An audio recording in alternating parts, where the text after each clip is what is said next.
안녕하세요. 독일어 신문 읽어준 남자 독신남입니다. 친환경 자동차 및 대체 에너지 관련 전문 매체인 에코멘토가 2021년 8월 5일 현대자동차가 H2 모빌리티의 member가 되다라는 제목의 기사를 썼었던 적이 있었습니다. 먼저 H2 모빌리티는 독일에서 수소 인프라 구축 기업입니다. 이미 주주로는 토탈, 쉘, 에어리퀴드, 다임러 등이 설립 멤버로 있는 곳인데요. 현대자동차가 이 유럽 기업 중심인 수소 인프라 구축 사업에 7번째로 주주회사로 투자를 하기 시작한 겁니다.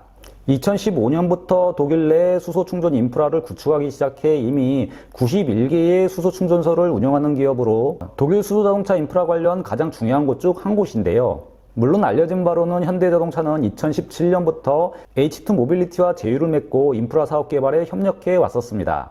H2 모빌리티는 매체와의 인터뷰에서 독일은 유럽에서 수소 관련 인프라가 가장 잘 된 곳이고 현대는 수소 자동차에 있어 선두를 달리고 있는 회사로 중요한 기업이라고 설명을 하고 있습니다. 두 파트너의 만남이 가장 이상적이라는 것이죠. 그런데 이상합니다. 이런 그림은 저희가 알고 있던 독일의 자동차 시장 트렌드하고는 약간 거리가 느껴지죠. 2025년까지 탈탄소화 구현을 위해 140억 달러를 투자, 전기차에 올인하겠다는 곳이 바로 독일의 폭스바겐입니다. 2030년까지 판매되는 신차 중 절반 이상을 전기차로 판매하겠다는 계획도 세우고 있죠. 유럽에서 전기차 판매 1위를 기록하고 있는 폭스바겐이 탄소 중립 모빌리티의 핵심은 전기차로 다른 대안이 없다는 주장까지 하고 있습니다. 이뿐만이 아니죠. BMW 그리고 다임러사 등 모두 전기차에 올인하겠다는 계획을 세우고 지금 달려가고 있는 중입니다. 이렇게 독일 자동차 업계는 수소 자동차를 쳐다도 안 보고 있는 듯한 모습을 연출하고 있죠. 그런데 또 다른 한편에서는 독일의 수소 전략과 수소 산업에 대한 베팅이 거세지고 있는 것을 관찰할 수가 있습니다.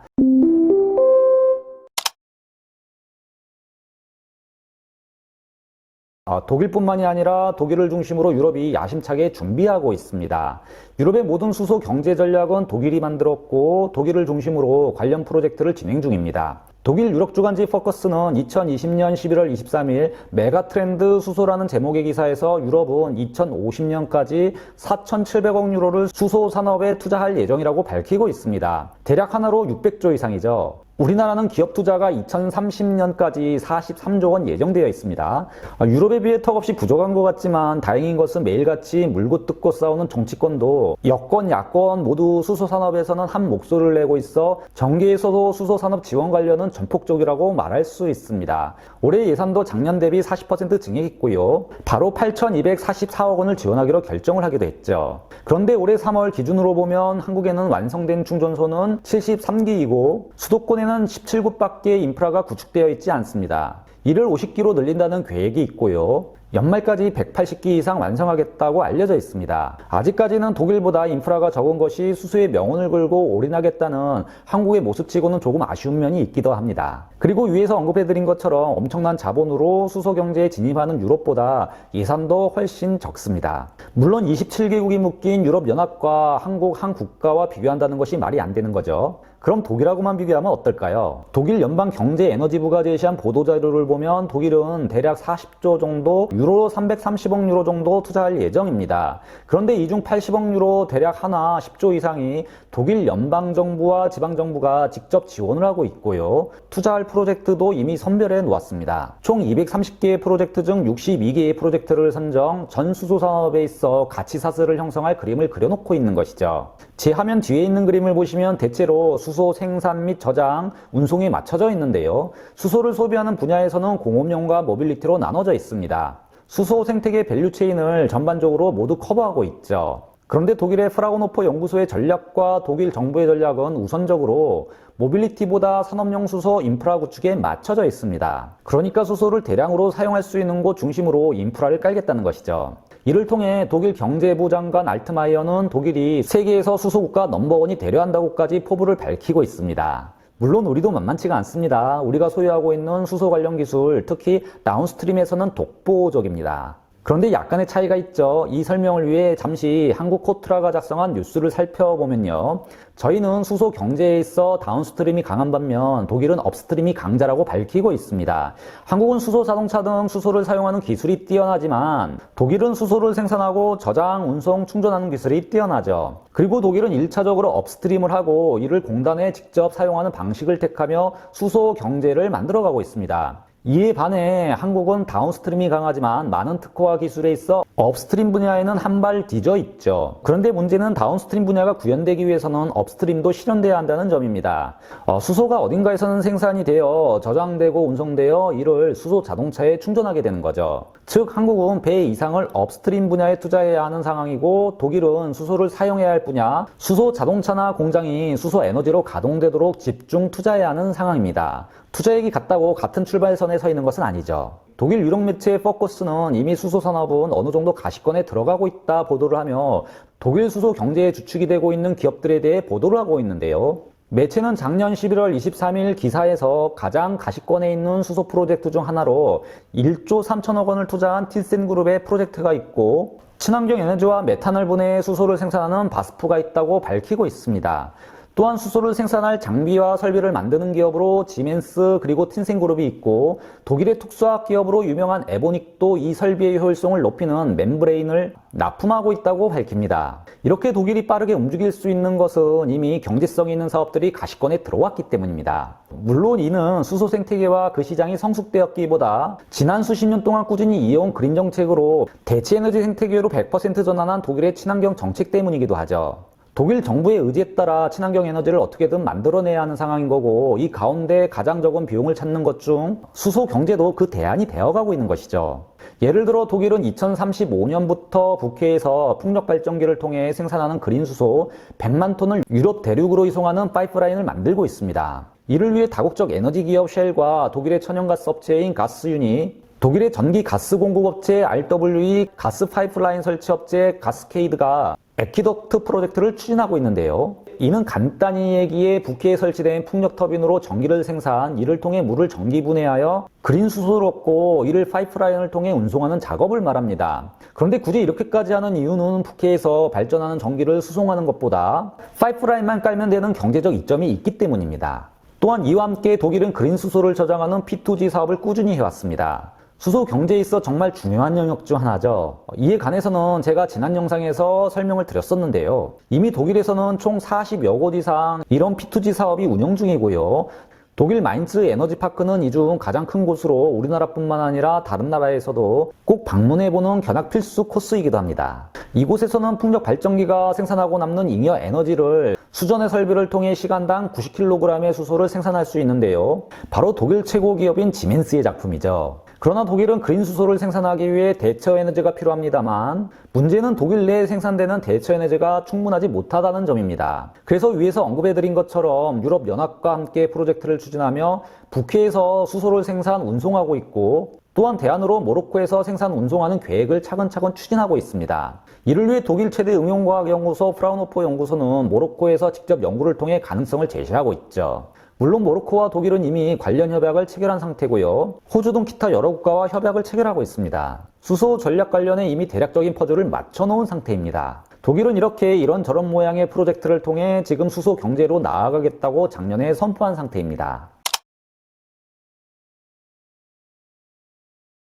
그런데 이런 독일의 약점도 있습니다. 바로 수소 경제를 완성시켜줄 현대자동차와 같은 수소 자동차를 만드는 기업이 없다는 사실이죠. 프라운호퍼에서 제시하는 수소 경제의 1차 목표는 공장 가동에 수소 에너지를 사용하는 것인데요. 최종적으로 수소 에너지 밸류체인이 완성되려면 더 큰 시장 모빌리티 시장에 눈을 돌릴 수밖에 없게 된다는 것이죠.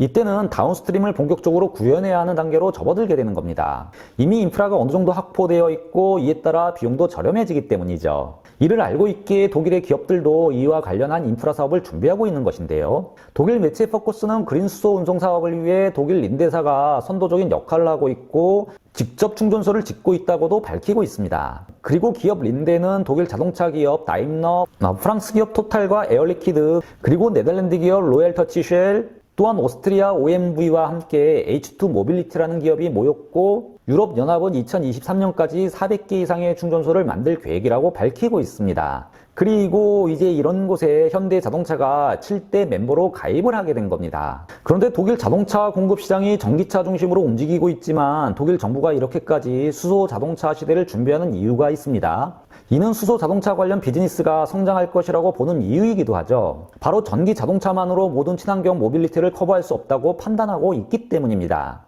여기서 잠시 최근 독일 하이제 통신이 보도했던 전기 자동차를 대체할 모빌리티라는 제목의 기사를 주목해 볼 필요가 있는데요. 기사는 물론 폭스바겐의 전략에 동의를 하고 있습니다. 전기 자동차 시대로 시장은 트렌드를 형성했고 이를 돌릴 수도 없다는 것이죠. 그런데 매체는 전기 자동차로 100% 들어서는 것이 가능한가에 대한 질문을 던지고 있습니다. 이런 질문을 던지는 이유는 아주 간단합니다. 배터리를 생산할 자원이 충분하냐는 것이죠. 물론 여러 배터리 타입이 나오고 있고 시도도 하고 있습니다. 그러나 문제는 충분히 지금의 자동차를 모두 커버할 수 있냐는 것이죠. 기사는 현재 전 세계에 15억 대의 자동차가 있는 것으로 추산되고 있으며 이들 대부분이 내연기관 자동차라고 밝히고 있습니다.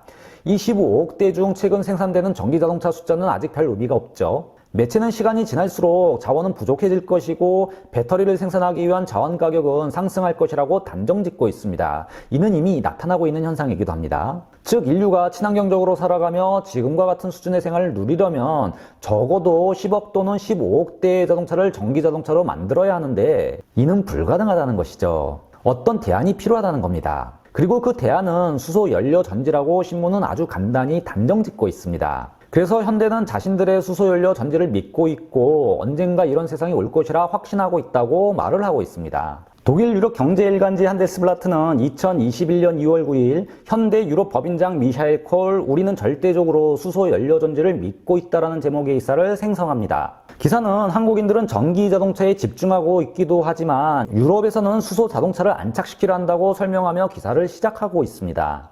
매체는 현대 자동차는 작년 한 해 이미 유럽에서 1,000대의 수소 자동차를 판매했다고 밝히고 있는데요.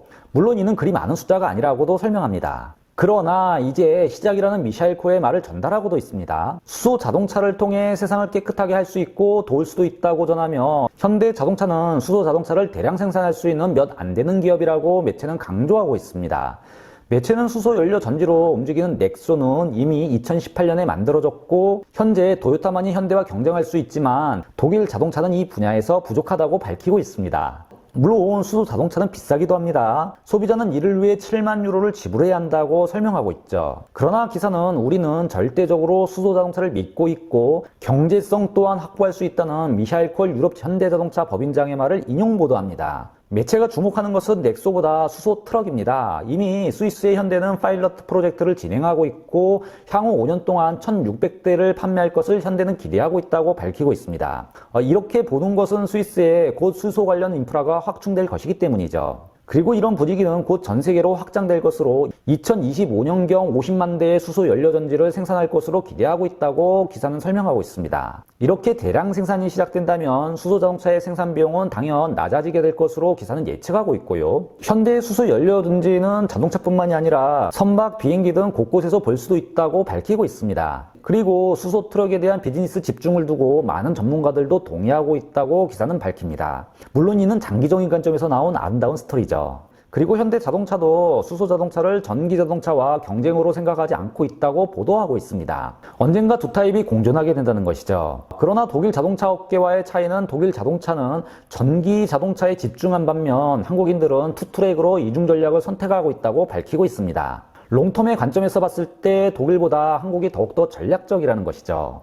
물론 현대 자동차는 현재 수소 자동차보다 전기 자동차를 더 많이 팔고 있다고 밝히고도 있습니다. 현대는 작년 한 해 유럽에서 42만 5천 대를 팔았으며 그중 13% 5만 5천 대의 전기 자동차를 판매했다고 밝히고 있습니다. 그리고 이는 아주 절대적인 숫자라는 미샤엘 콜의 평을 전하고도 있죠. 결국 현재까지는 현대의 수소 자동차 계획이 비현실적으로 보이기도 합니다.